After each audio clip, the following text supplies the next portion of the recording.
Sindhu online school में अवां खे भली कार। प्यारा ॿारो, अॼु असां पढ़ंदासीं ज़ाती सिहत ऐं उन जा बुनियादी असूल। प्यारा ॿारो, छा तव्हांखे ख़बर आहे त सिहतमंद रहण जा कहिड़ा तरीक़ा आहिनि?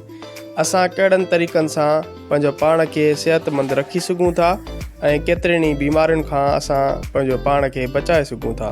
अचो त कुझु अहिड़नि तरीक़नि खे बहस हेठि आणियूं था जंहिंसां असां पंहिंजो पाण खे सिहतमंद रखी सघूं था। हथ धोइणु। असांजी पसगिरदाई में हर हंधि नुक़सानकार जीवड़ा मौजूदु रहनि था। खाधे जी शयुनि खाइण खां अॻु ऐं बाद में साबुण सां हथ धोई साफ़ु करणु घुरिजनि त जीअं केतिरनि बीमारियुनि खां असां बची सघूं जेके इन्हनि नुक़सानकार जीवड़नि जे करे पैदा थियनि थियूं। ॾंदणु करणु।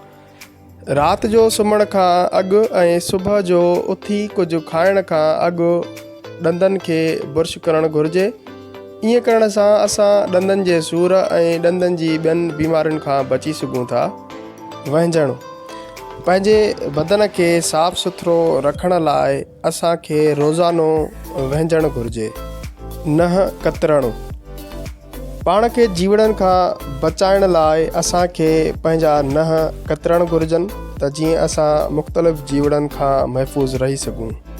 पेर धोइणु।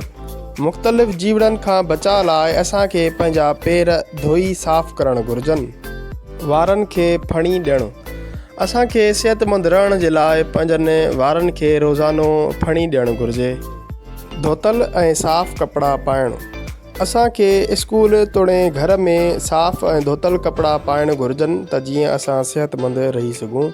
उन खां अलावा रोज़ानो वर्जिशूं करणु, को जिस्मानी कमु करणु ऐं मुतवाज़िन खुराक खाइण सां तव्हां बिल्कुलु तंदुरुस्त ऐं सिहतमंद रही सघो था।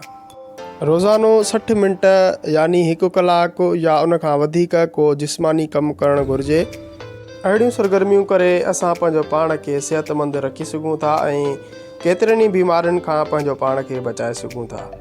प्यारा ॿारो, हिते असांजो लेक्चर पूरो थियो ऐं मिलंदासीं ॿिए लेक्चर में। तेसीं ताईं अल्लाह हाफ़िज़।